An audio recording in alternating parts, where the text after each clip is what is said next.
The United Nations is back in emergency session. But let's be honest, the same old words get thrown around. And they rarely change what's really going on out there, you know? Condemnations were flying everywhere, statements were being read, and everyone was taking a turn to show their deep concern. But you know what? That's not what really matters today, right? What we should focus on is how this affects us all moving forward.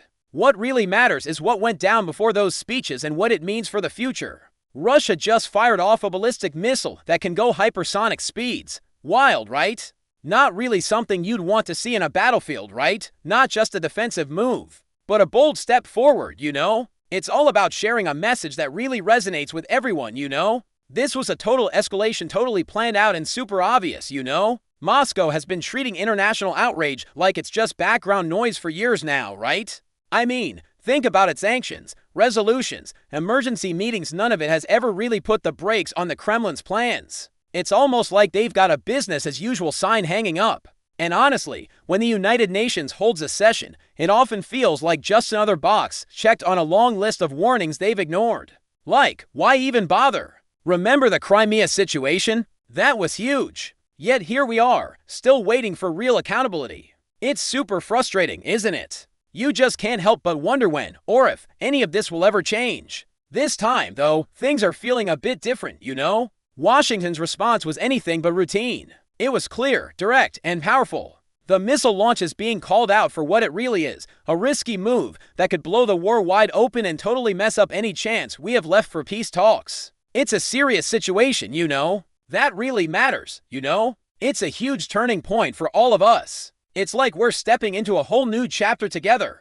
For a long time, the strategy was all about being patient, you know. It was this mix of applying pressure while reaching out, throwing in some sanctions alongside diplomacy, all with the hope that Moscow would eventually want to sit down and chat. You see that belief? It's totally crumbling right in front of us, isn't it? Engagement just doesn't cut it anymore. We need real connection and action, like right now. Things are heating up behind the scenes, and the pressure campaign is moving really fast. Think about it, countries that keep backing Russia might really be in for a world of hurt. Financially speaking, we're talking about cutting off resources and isolating them globally, which is a huge deal. This isn't just some small game. The stakes are sky high. Imagine the impact on trade, investments, and even everyday people. It's a bold strategy, and it's fascinating to see how nations are stepping up. How do you feel about this aggressive approach? Does it make you nervous, or do you think it's necessary to stand firm? Think about it, countries that keep backing Russia might really be in for a world of hurt.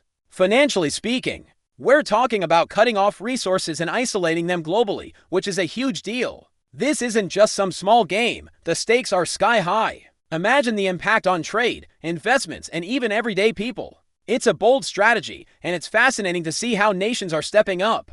How do you feel about this aggressive approach? Does it make you nervous, or do you think it's necessary to stand firm? The timing here is totally intentional, and honestly, it's really fascinating.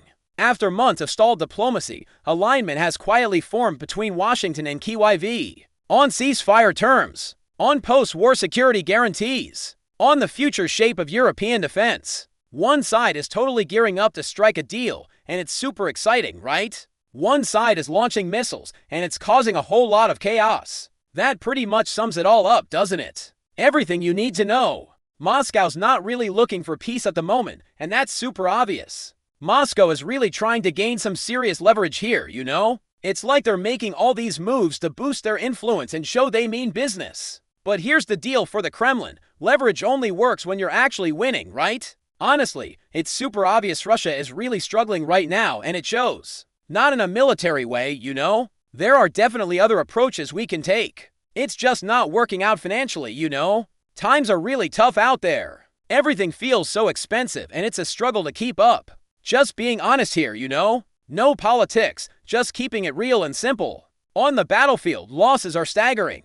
Reports indicate that since December, Russian casualties have surged to levels that are becoming impossible to hide, with daily death tolls reaching into the hundreds, possibly higher. Entire units are being rotated out, shattered, under-equipped, and exhausted.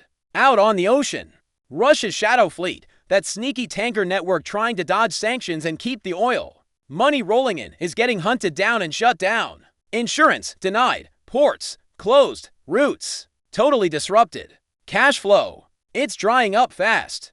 Russia's image as a go-to military supplier is really taking a hit. In spots where their weapons used to be flaunted as powerful, they're now flopping big time like. Seriously embarrassing. And honestly, no amount of propaganda can fix that. There's something way more dangerous brewing inside that we really need to chat about. For the first time in years, cracks are appearing in the pro-Kremlin narrative. Voices that once echoed unquestioned loyalty are beginning to hesitate. To ask whether this war is being managed competently. To question whether the cost is becoming too high. That's the moment that authoritarian systems absolutely dread the most, you know? It's when people start thinking for themselves and pushing back against the rules. Because humiliation, especially within Russian political culture, is not just an emotion. It is a trigger. A leader feeling the heat, trying to keep it all together, you know? It's tough when everyone's watching, right? The military just isn't hitting the mark lately, and it's kinda concerning, right? Things are getting a bit tight with the economy lately, huh? It's like every time we turn around, prices just keep creeping up, right?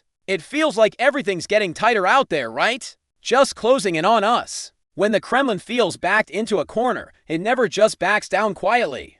It really lashes out, you know? Like, you can totally feel the intensity. It's wild. This missile launch wasn't just about flexing power, it was a total showstopper.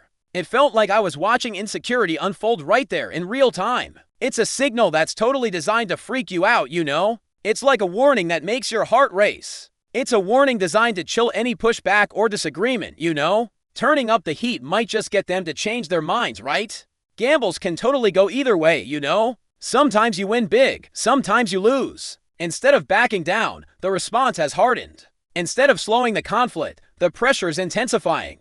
The diplomatic gloves are coming off, and the economic hammer is being raised. Russia is now dealing with fewer choices, and things are getting tricky. Take it up a notch, and you might find yourself totally alone like never before. Or maybe just take a moment to realize this war hasn't given us what we hoped for. Neither path feels safe, honestly. It's like a total gamble, you know? That's exactly why this moment feels super risky and, honestly, a little scary, you know? Because when a power on the back foot fires its most advanced weapons not to win a battle, but to send a message, it's no longer about strategy. It's all about survival, you know? Just getting by and making it through each day, one step at a time. That's when history really starts to pick up the pace, and things get super wild.